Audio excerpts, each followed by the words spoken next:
แล้วเด้อโหเฮียนที่เฮาเคยอยู่หัวใจนี่แสนหดหูคิดฮอดหมู่ผู้สิสอน1 ปีที่อยู่โรงเรียนแห่งนี้ยังม่วนอ่อนซอนบัดนี้ทั้งข้าวจากจรอาวรณ์แท่นอหัวใจแต่ต้องจากไปบ่ลืมไล่บ่อนเฮาเคยอยู่โรงเรียนใน10บ่อนให้ความหูจะยังคงอยู่ในใจเรื่อยไปถึงแม้นต้องจากครูอาจารย์นั้นบ่ลืมไล่ทุกคำที่ครูสอนไว้ไปนำใส่ให้มันเกิดผลน้ำตาไหลหลั่งขออวยพรสั่งให้ทุกคนเฮ็ดเวียกงานให้สำเร็จผลขอให้ทุกคนสุขภาพแข็งแรงจะไปอยู่ไส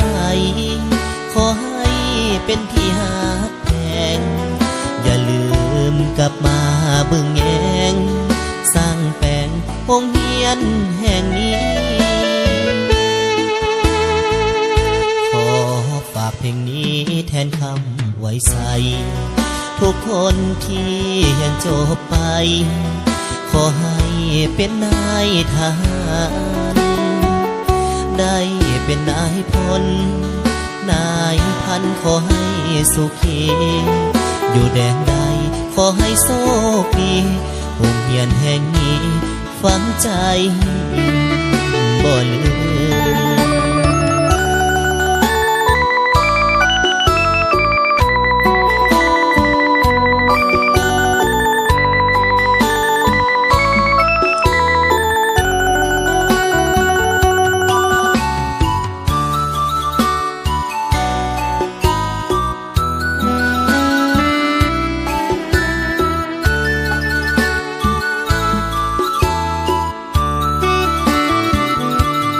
มตาไหลหลั่งขออวยพรสั่งให้ทุกคนเฮ็ดเวียกงานให้สำเร็จผลขอให้ทุกคนสุขภาพแข็งแรงจะไปอยู่ไสขอให้เป็นที่หักแพงอย่าลืมกลับมาเบิ่งแยงสร้างแปลงโรงเรียนแห่งนี้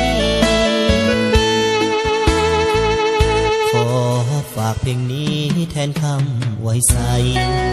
ทุกคนที่ยังจบไปขอให้